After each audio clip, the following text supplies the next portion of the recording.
Hello everyone, I'm Slane Knightley, and in this video I'm going to walk you through one of the character classes in XCOM 2.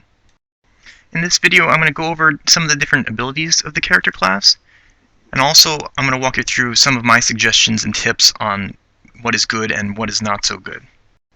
Now fortunately for most classes, both sides of the skill tree tend to be good, so I'm not going to try and tell you, hey, this is the way you should build your character, this is the ideal, best possible process, but I'm going to give you an idea of how the two different types of the skill tree function. Also, I want to state that I am by no means an expert, the pro at XCOM 2. I play the game and I do pretty well on it, and I'd like to give tips to people who are maybe new at the game or just need a little bit of help. So if you are an expert yourself, then by all means leave comments, and I'd be glad to include any additional tips that you might have as annotations. But this isn't going to be an expert professional opinion on the best, most optimized traits for your Iron Man characters on the hardest difficulty level. So with that out of the way, let's get started. In this video I'm going to be going over the sniper and their abilities. Now for the most of these classes, both sides of the tree are well balanced, so in many cases you'd want to either choose to go heavy on the left side or the right side, or choose some of each ability here. But unfortunately the sniper seems like really the sharpshooter abilities are much better than squad side. Now again, I might be missing something, and if you were able to build a fantastic gunslinger type character, be sure to include it in the comments below. What I'm missing, what seems to be the amazing abilities there.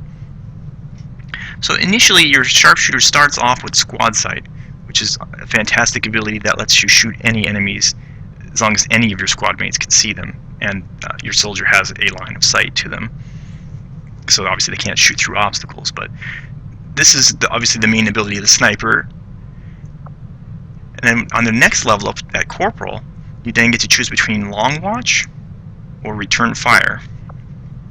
Now, long watch is of course a fantastic ability that allows you to use overwatch with your squad sight, so that way you can overwatch any target anywhere on the map as long as you can see them, which is a great ability for a sniper who most of the time isn't going to be moving, so they will probably, if they didn't shoot at somebody during their turn, they're going to be overwatching.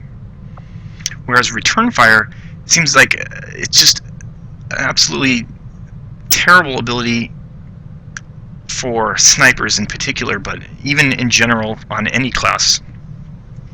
The main thing you're going to be intentionally trying to avoid getting shot. So an ability that triggers, allows you to fire a pistol, which doesn't do much damage anyway, when you're targeted by an enemy, it just isn't that fantastic of an ability.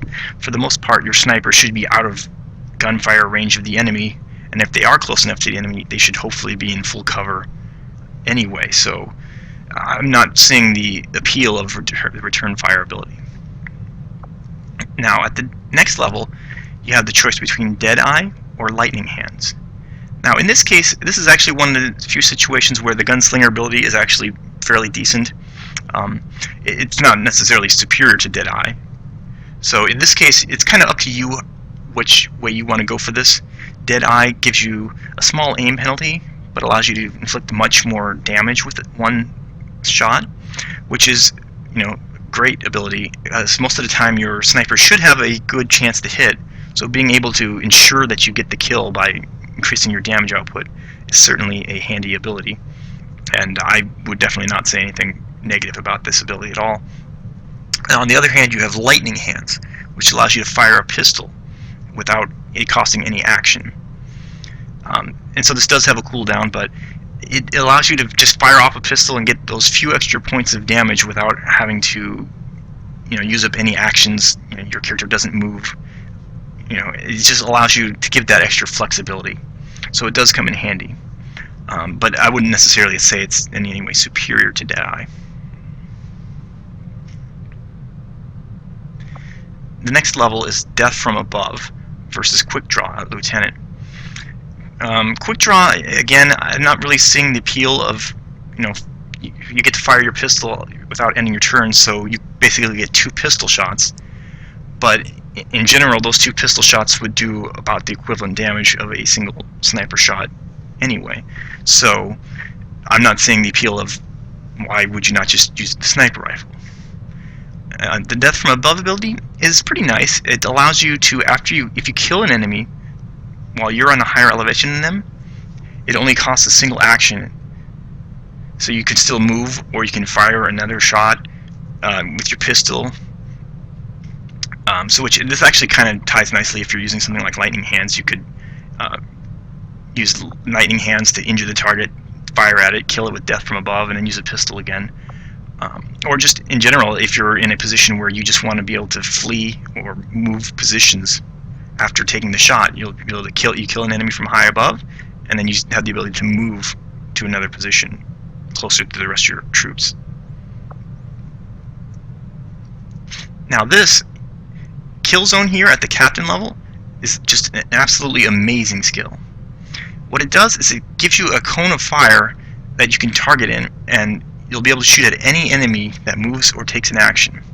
So when I first saw this, I was like, okay, that sounds nice, but I mean, so what's the big deal? I mean, you have long watch anyway, where you can, fire at any enemy that's seen by any of your squad mates. But what this does is, and it doesn't necessarily make it super clear here in the description, it's against any enemy that moves or attacks. So if you have 5 people within that cone of fire, and you have 5 bullets in your gun, you will be able to fire at each of those enemies once when they take an action. Or if the enemy moves in your cone of action, your cone of fire there, and then decides to try and fire at your enemy, you'll get a shot at him when he starts moving, and a shot at him again once he fires. So kill zone really allows your sniper to just start murdering multiple enemies per turn. I cannot overstate how amazing this ability is. And on the other end of the spectrum here, you have face-off, where you can fire once at every enemy with your pistol. Again, sure, the kill zone has a cone of fire restriction, and you could eventually run out of ammo if using a sniper rifle, but it just does so much more damage than pistol shots do that kill zone is definitely the way to go here with this ability. At the major level, you have the ability to choose between steady hands or aim. Now aim, hunker down converts 20 plus aim to the first shot on the following turn, which sounds nice, but honestly, again, if you're going for example, long watch, why would you end your turn hunkering down instead of overwatching? There's just not really that much need, so I never found myself ever hunkering down with a sniper, so I didn't see any reason to go for aim. Whereas steady hands is fantastic. If you don't move, you gain 10 plus aim and 10 plus critical chance, which on a sniper is fantastic. For the most part, you're going to be keeping your sniper in the back area of the map and just sniping enemies. Eventually, you do have to, on evac type missions, you'll have to keep moving them forward, but in those kind of situations, you wouldn't be hunkering down anyway, so it's not really any trade-off here that I can see. And then finally, once you reach the colonel level, you choose between serial and fanfire. Now, fanfire, it is a decent ability. It fired a pistol 3 times at the same target, so this will be doing more damage in general. If you've upgraded both your pistols and your sniper rifle, you will be doing more damage with fanfire than you would with just a single sniper shot. But it's still just not that powerful of an ability. Whereas serial is incredibly powerful. What this does is for every time that you kill an enemy, this is an active ability, it's not a passive, so you have to activate serial on your turn. If you kill an enemy with your shot, then it doesn't cost an action. So what you can do is if you have a grenadier or just anybody with explosives, you can wound a bunch of targets, activate serial, and just use your sniper to keep finishing them off. And as long as your sniper doesn't miss, as long as they kill each of those enemies, they can just keep killing one after the other without having to stop, and they can kill multiple enemies per turn. So with serial and kill zone, your snipers will end up becoming just DPS powerhouses. They'll just be multi-shotting people every single turn. Now, what this does mean, though, is that you're going to want to be stocking certain gear on your snipers, if at all possible. So as you can see on here, I have a superior extended magazine, which increases the clip size by 3. So if you look at clip size, 3 plus 3, I've doubled my clip size. So that way, in this case, when I'm firing in the cone of area, I can fire off 6 times per turn, which is fantastic. I can kill, or with serial, I can kill 6 targets potentially. I have an advanced autoloader, which allows the first 2 reloads in the mission to not cost an action. So this means that even as you burn through these things, killing multiple people per turn, you can just reload without having to have it cost you an action. So you can just keep on firing constantly. And then here also an advanced hair trigger, which has a 10% chance the shot doesn't cost an action. So basically, with these kind of gears and stocked up with the these types of skills, your sniper can be an incredible just killing machine, just killing multiple people per turn. And then even if they're hitting hard targets that have a lot of hit points and they're not killing multiple people per turn, because of the damage level of the sniper rifle, they'll still be inflicting high levels of damage to enemies. So snipers are basically your DPS class in the game. Their main ability, or their main focus, is just on killing people. Once they get to kill zone and serial, it's large numbers of people, just picking off huge numbers of people. And even against single hard targets, they can hit hard enough that they'll be inflicting serious damage on the enemy. So snipers are definitely an all-around good class. I'm not saying the appeal of the gunslinger. It certainly seems cool if you could run around with a pistol killing lots of people, but in general, these abilities aren't necessarily terrible, but they rely on things that you probably won't be doing with a sniper, such as hunkering down. Like, why would I hunker down with a sniper?